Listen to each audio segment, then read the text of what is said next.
SC/ST आरक्षण में creamy layer के मामले पर सियासत की तपिश बढ़ती जा रही है। पहले विपक्ष के साथ साथ बीजेपी के सांसदों का विरोध, फिर सुप्रीम कोर्ट की टिप्पणी और अब क्रीमी लेयर से केंद्र सरकार का इनकार। इन सब के बीच एक बार फिर बसपा सुप्रीमो ने इस पर अपना रुख स्पष्ट किया। मायावती ने पीएम के कल दिए आश्वासन को हवाई बताया।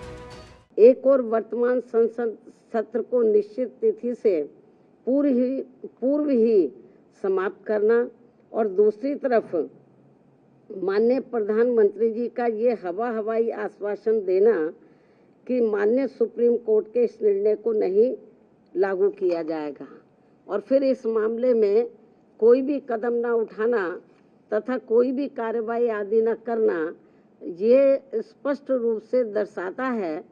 कि या तो माननीय प्रधानमंत्री जी द्वारा इस तरह का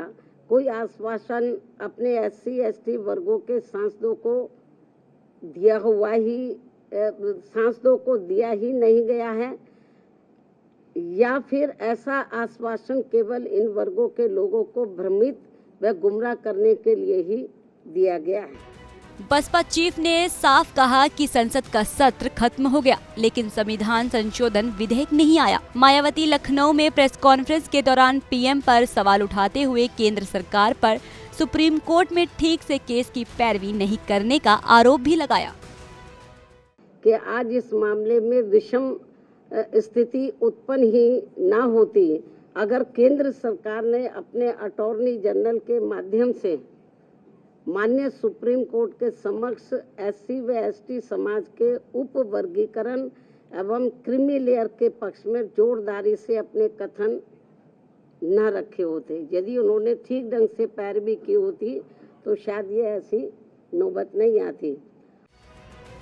इतना ही नहीं, मायावती ने कांग्रेस और अन्य पार्टियों की चुप्पी पर उन्हें घेरते हुए पीएम से मांग कर दी। कहा संशोधन लाकर कोर्ट का फैसला पलटा जाए कि यदि आपकी इन वर्गों के मामले में नियत साफ है तो आप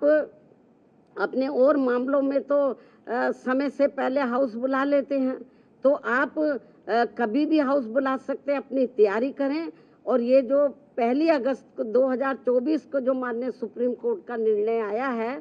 तो इस निर्णय को निष्प्रभावी बनाएं, हाउस बुला। बता दें कि शुक्रवार को पीएम मोदी ने इस मामले में लामबंद SC/ST वर्ग के सांसदों ने मुलाकात की। पीएम ने सांसदों को भरोसा दिया है कि SC/ST आरक्षण में किसी भी तरह का कोई बदलाव नहीं किया जाएगा। इसी के बाद यूपी की पूर्व सीएम ने एक्स पर उनके इस फैसले का स्वागत किया था, लेकिन अगले ही दिन वो पीएम की मंशा पर सवाल उठाती नजर आई और तो और उन्होंने बीजेपी, कांग्रेस समेत कई पार्टियों पर SC/ST वर्गों की अनदेखी का आरोप भी लगाया। बहरहाल अब देखना ये है कि केंद्र की मोदी सरकार आरक्षण को लेकर मायावती की बड़ी मांग पर कानून में संशोधन करती है या नहीं।